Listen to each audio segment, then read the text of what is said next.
छोड़ेंगे नहीं, लेकिन आतंक को पनाह देने वाले देश में यह होना मुश्किल ही नहीं, नामुमकिन है।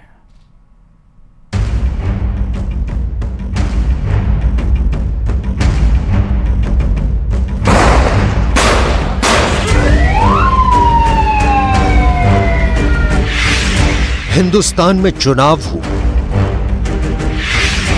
दुनिया में रूस यूक्रेन युद्ध हो,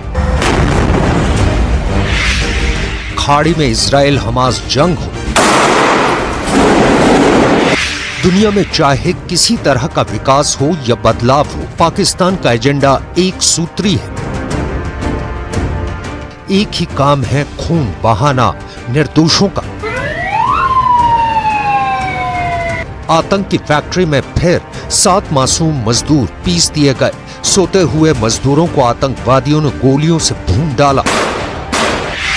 ग्वादर में सरे शाम आतंकवादियों ने फिर कहर बरपाया है।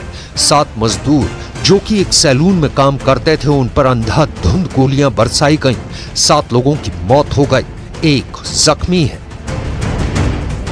लेकिन पाकिस्तान में ये ओपन एंड शट केस है। पाकिस्तान के बच्चे को पता है कि दिन दहाड़े AK-47 और रॉकेट लॉन्चरों से लैस आतंकवादी शहर गांव गलियों में घूमते हैं और जब चाहें जैसे चाहें जिसे चाहें उसे मौत की नींद सुला देते हैं। ग्वादर इस वक्त खून, मौत और मातम का अड्डा बन चुका है।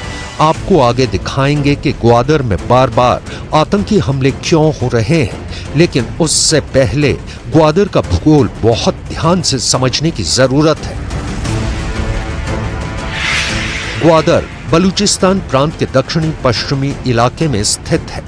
ग्वादर के दक्षिण में लहराता अरेबियन सी है, पश्चिम में ईरान पड़ता है और उत्तर में अफगानिस्तान का इलाका है।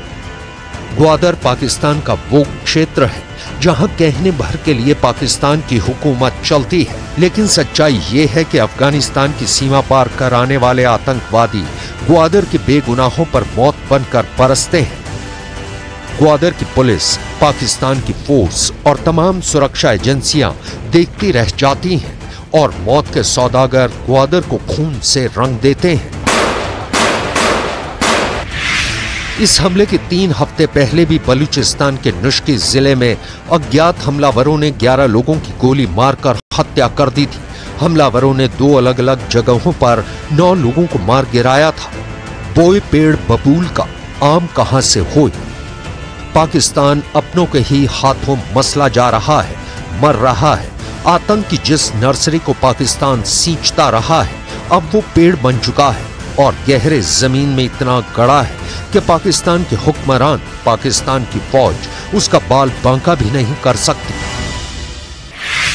पाकिस्तान में बढ़ते आतंकी हमलों की सबसे लेटेस्ट रिपोर्ट आपको आगे दिखाएंगे, लेकिन उसके पहले ये समझने की कोशिश करते हैं कि ग्वादर ही बार बार आतंकियों के निशाने पर क्यों होता है।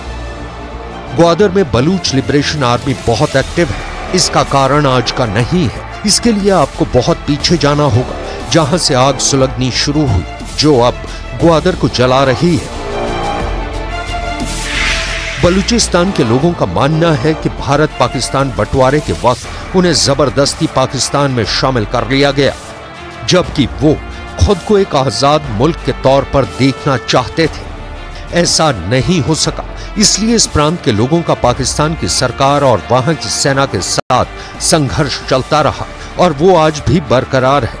बलूचिस्तान की आजादी की मांग करने वाले फिलहाल कई अलगाववादी समूह एक्टिव हैं। इन्हीं में से सबसे पुराने और असरदार संगठनों में से एक BLA यानी बलूचिस्तान लिबरेशन आर्मी। बलूचों के खिलाफ पाकिस्तानी फौज के जुल्म और अत्याचारों की कहानियों से तारीखें पटी पड़ी हैं, लेकिन बलूचों का विरोध कम नहीं हुआ। सशस्त्र विरोध की ज्वाला शांत नहीं हुई। ग्वादर में हमले का जो दूसरा कारण है उसे समझना भी बहुत जरूरी है। हमलों का एक और कारण है ग्वादर में चीन के बेल्ट एंड रोड पहल के कारण पाकिस्तान का सबसे बड़ा आर्थिक गलियारा।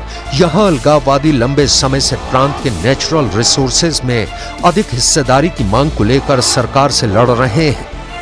तो आप समझ गए होंगे कि पाकिस्तान में मासूमों की जान का सौदा सिर्फ आतंकवादी नहीं कर रहे, बल्कि इसमें चीन भी शामिल है, जिसकी नजर ग्वादर बंदरगाह पर है, जहां चीन को फायदा ही फायदा दिखता है। चीन को इससे कोई फर्क नहीं पड़ता कि इसके चक्कर में वो बलूचों का हक मार रहा है। पाकिस्तान चीन के कर्ज के बोझ से दबा है और वो चीन को आंख नहीं दिखा सकता, लिहाजा बलूचिस्तान में खून पर खून हो रहे हैं।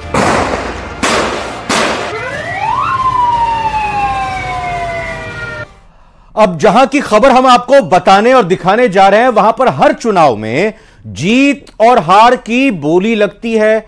अमेरिका के राष्ट्रपति चुनाव को लेकर निकाय चुनाव तक करोड़ों रुपए का सट्टा लगता है, जिसकी चर्चा सिर्फ देश में ही नहीं बल्कि 7 समंदर पार तक हुआ करती है। चर्चा यह है कि फलौदी सट्टा बाजार का अनुमान इतना सटीक होता कैसे है। आइए इस रिपोर्ट के जरिए देखते हैं। सट्टा खेलना गैर कानूनी है। खबर का मकसद सिर्फ और सिर्फ सट्टा बाजार में चल रहे रुझान दिखाना है। ये असल नतीजे नहीं है, इसीलिए इससे प्रभावित होने की जरूरत नहीं।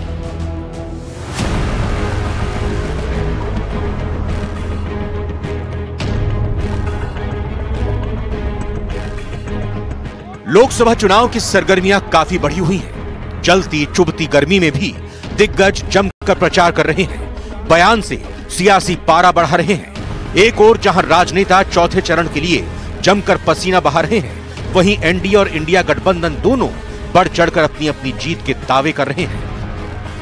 हर कोई जेन्युइनली जानना चाहता है कि कौन सा दल मजबूत है और किस पार्टी को कितनी सीटें आ रही हैं। देश भर का सट्टा बाजार अपने अपने समीकरण बता रहा है। इस बीच राजस्थान के एक शहर की भी चर्चा चारों ओर हो रही है। जी हां, हम बात कर रहे हैं फलौदी सट्टा बाजार की। यहां का सट्टा बाजार 10-20 साल नहीं बल्कि 500 साल पुराना है, जिसके तार पूरे देश में फैले हुए हैं और माना जाता है कि यहां करोड़ों का सट्टा खेला जाता है। जानकारों की माने तो पिछले 500 सालों से लगातार फलौदी में सट्टा लगाया जाता है, खेला जाता है। लोगों के अपने अपने तर्क हैं। सट्टा इस बात पर भी लगता है कि आज बारिश होगी या नहीं होगी।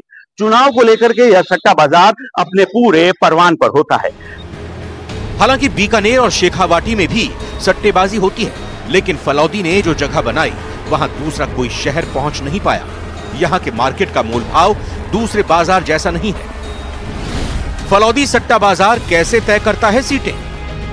यहां से जुड़े सटोरिये काफी सक्रिय हैं। देश भर में इनका अपना तगड़ा नेटवर्क है, जिसके जरिए ये किसी भी चुनाव की जमीनी हकीकत का सर्वे आसानी से करवा लेते हैं। इसके अलावा टीवी और अखबार की खबरों पर भी इनकी पैनी नजर रहती है। यही नहीं, चुनावों में प्रत्याशियों की सूची का भी ये बड़ी ही बारीकी से विश्लेषण करते हैं। प्रत्याशी की नामांकन रैली से लेकर चुनावी सभाओं में जुटने वाली भीड़ से भी वोटों का आकलन करने में माहिर होते हैं। सूत्र बताते हैं कि देश के हर राज्य में फलौदी के लोग बड़ी संख्या में रहते हैं। चुनावी राज्यों से फलौदी में अपने घरों पर आने वाले लोगों से सटोरिये वहां के चुनाव पर चर्चा जरूर करते हैं। इसके अलावा फलौदी के सटोरिये भी चुनावी राज्यों का दौरा करते हैं, जातीय समीकरणों को भी बारीकी से समझते हैं।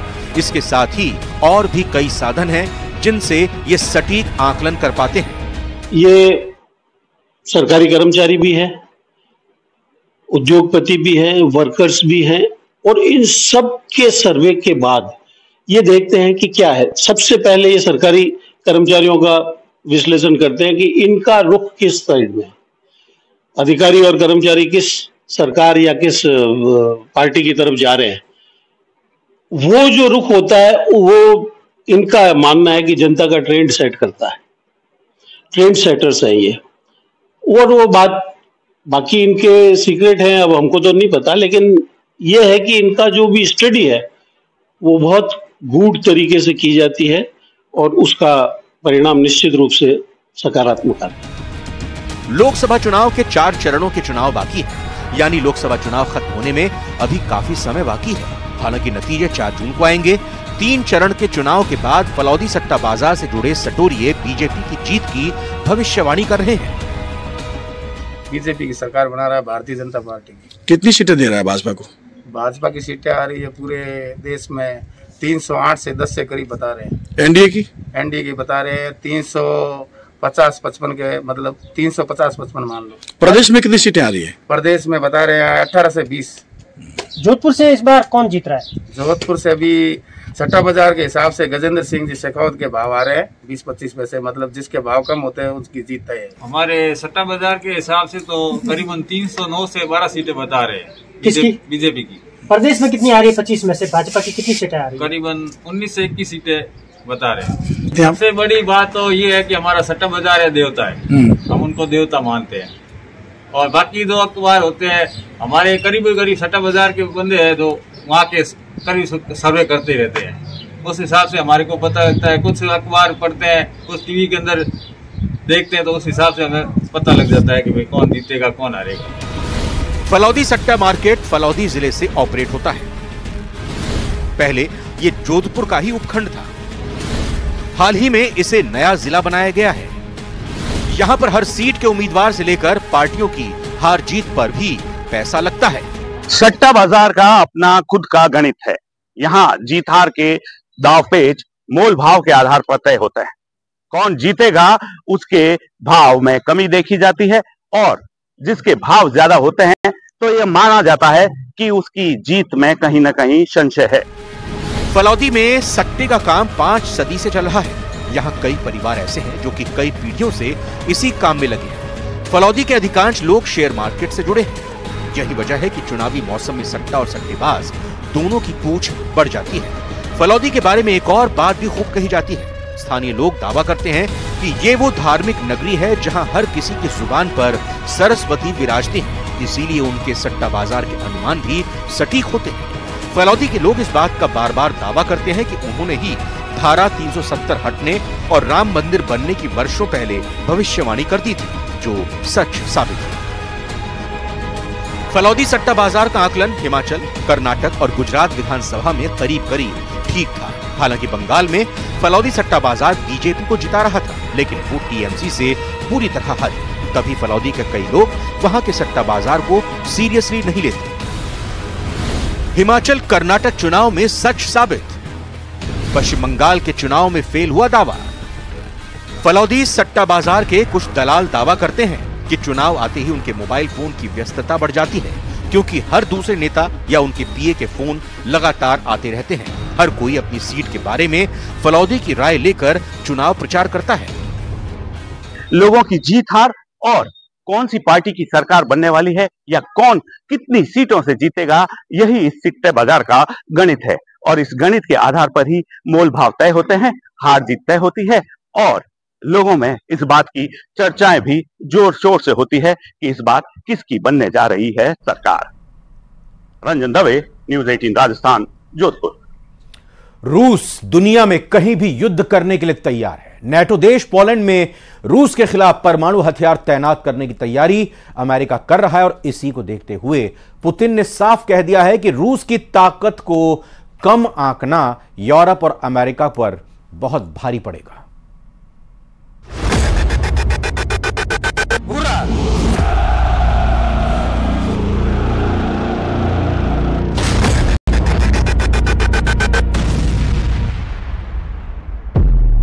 सबको निपटा दूंगा, 32 देशों को धमकी। तमतमाते चेहरे के साथ एक बार फिर से रूस के राष्ट्रपति व्लादिमीर पुतिन ने अमेरिका समेत नेटो के 32 देशों को सीधी धमकी दी कि अगर रूस को और छेड़ा तो फिर रूस घर में घुसकर मारेगा। पुतिन ने साफ धमकी दी है कि यूरोप और पश्चिम देश अगर रूस के खिलाफ कोई कदम उठाते हैं तो रूस बहुत बड़े युद्ध के लिए पूरी तरह से तैयार है। पुतिन ने तीसरे विश्व युद्ध से लेकर परमाणु जंग तक का इशारा किया है। पुतिन और रूसी सैनिकों ने जोरदार हुर्रे का नारा लगाकर रूस के इरादे जता दिए हैं।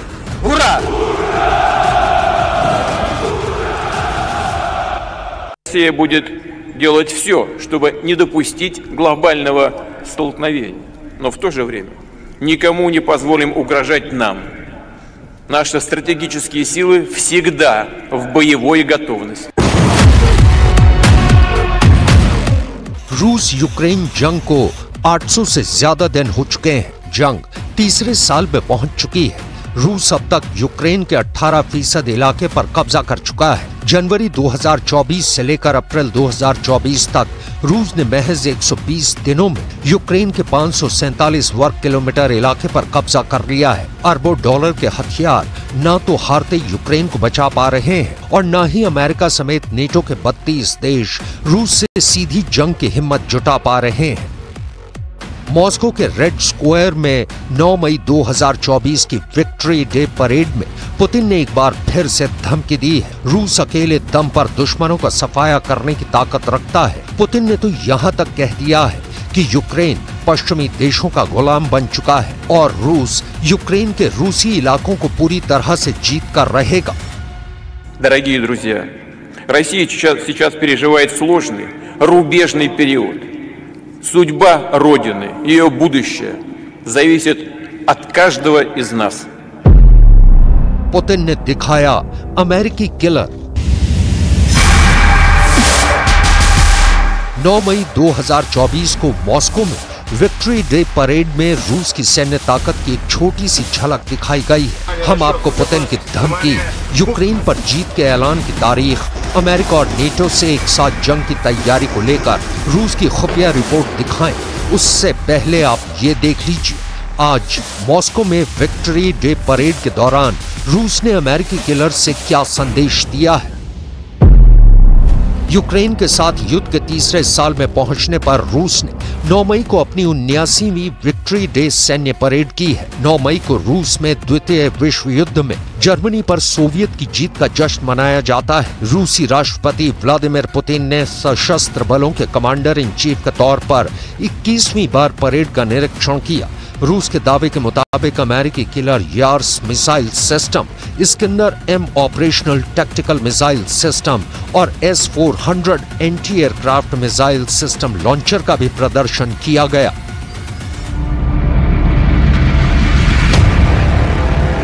यूक्रेन में रूस ने कोहराम मचा रखा है।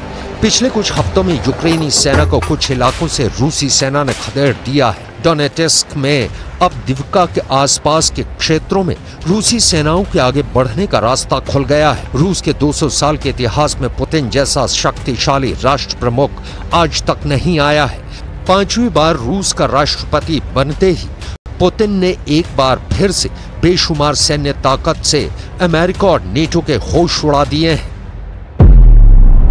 रूस के लिए जासूसी करने वाले एक जर्मन सैन्य अधिकारी ने कहा है कि रूस की परमाणु हमला करने की तैयारी पूरी हो चुकी है। रूस के राष्ट्रपति व्लादिमीर पुतिन कभी भी हाइपरसोनिक मिसाइलों से परमाणु हमले का आदेश जारी कर सकते हैं। आशंका जताई गई है कि अगर परमाणु युद्ध छिड़ा तो 72 मिनट के अंदर धरती पर 5000 परमाणु विस्फोट होंगे और अकल्पनीय विनाश होगा।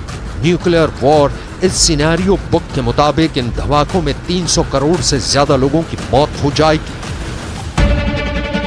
इधर जो हालात रूस से सटे पोलैंड के अंदर चल रहे हैं, वो चीख चीख कर गवाही दे रहे हैं कि अब अमेरिका, ब्रिटेन जैसे 32 नेटो देश यूक्रेन को बचाने के लिए रूस पर सीधा परमाणु हमला कर सकते हैं। यूक्रेन के प्रधानमंत्री डेनिस शमिहाल ने तो यहाँ तक कह दिया है कि अगर यूक्रेन रूस से जंग हारता है तो दुनिया तीसरे विश्व युद्ध में भस्म हो जाएगी।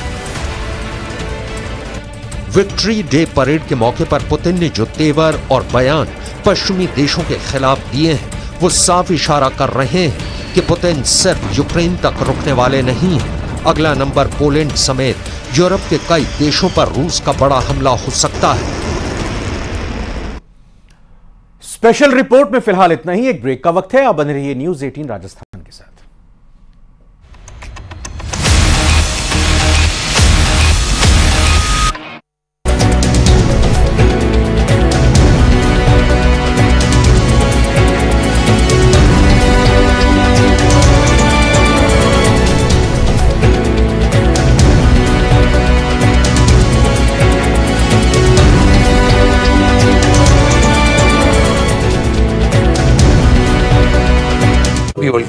पुलिस ने राजौरी में 3 युवकों पर VPN ऐप का इस्तेमाल करने पर FIR दर्ज की।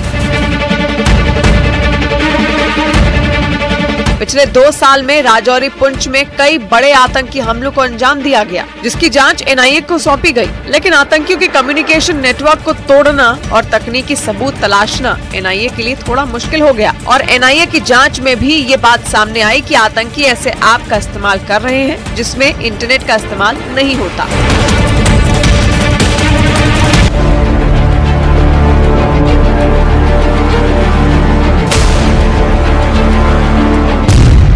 जम्मू कश्मीर में बड़ी आतंकी साजिश का पर्दाफाश। डिजिटल आतंकवाद का बड़ा खतरा।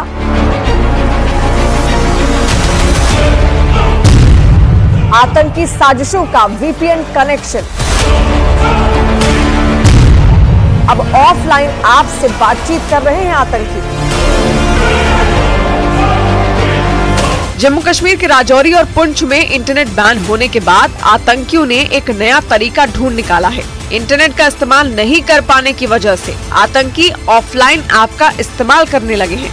खुफिया एजेंसियों के मुताबिक उन्हें ऐसे इनपुट मिले हैं कि आतंकी ऐसे ऐप का इस्तेमाल कर रहे हैं जो बिना इंटरनेट के भी चलते हैं। हालांकि इससे पहले भी आतंकी कई बार इस तरह के ऐप का इस्तेमाल कर चुके हैं।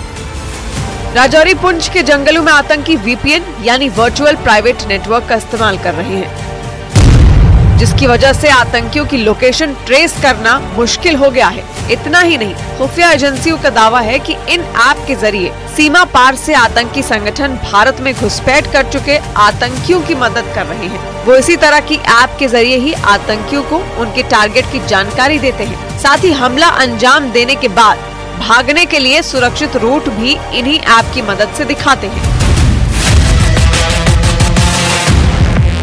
सुरक्षा एजेंसियों के दावे को जम्मू के नगरोटा और कठुआ में पकड़े गए आतंकियों ने पुख्ता कर दिया, जिनके मोबाइल में वीपीएन ऐप मिले थे। हाल ही में पुलिस ने राजौरी में 3 युवकों पर वीपीएन ऐप का इस्तेमाल करने पर एफआईआर दर्ज की। पिछले 2 साल में राजौरी पुंछ में कई बड़े आतंकी हमलों को अंजाम दिया गया, जिसकी जांच एनआईए को सौंपी गई। लेकिन आतंकियों के कम्युनिकेशन नेटवर्क को तोड़ना और तकनीकी सबूत तलाशना एनआईए के लिए थोड़ा मुश्किल हो गया। और एनआईए की जांच में भी ये बात सामने आई कि आतंकी ऐसे ऐप का इस्तेमाल कर रहे हैं जिसमें इंटरनेट का इस्तेमाल नहीं होता।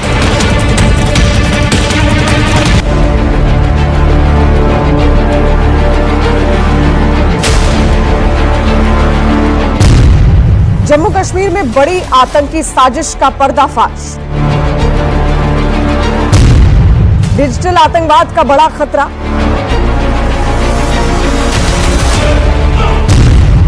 आतंकी साजिशों का वीपीएन कनेक्शन। अब ऑफलाइन ऐप से बातचीत कर रहे हैं आतंकी। जम्मू कश्मीर के राजौरी और पुंछ में इंटरनेट बैन होने के बाद आतंकियों ने एक नया तरीका ढूंढ निकाला है। इंटरनेट का इस्तेमाल नहीं कर पाने की वजह से आतंकी ऑफलाइन ऐप का इस्तेमाल करने लगे हैं। खुफिया एजेंसियों के मुताबिक उन्हें ऐसे इनपुट मिले हैं कि आतंकी ऐसे ऐप का इस्तेमाल कर रहे हैं जो बिना इंटरनेट के भी चलते हैं। हालांकि इससे पहले भी आतंकी कई बार इस तरह के ऐप का इस्तेमाल कर चुके हैं। राजौरी पुंछ के जंगलों में आतंकी वीपीएन यानी वर्चुअल प्राइवेट नेटवर्क का इस्तेमाल कर रहे हैं, जिसकी वजह से आतंकियों की लोकेशन ट्रेस करना मुश्किल हो गया है। इतना ही नहीं, खुफिया एजेंसियों का दावा है कि इन ऐप के जरिए सीमा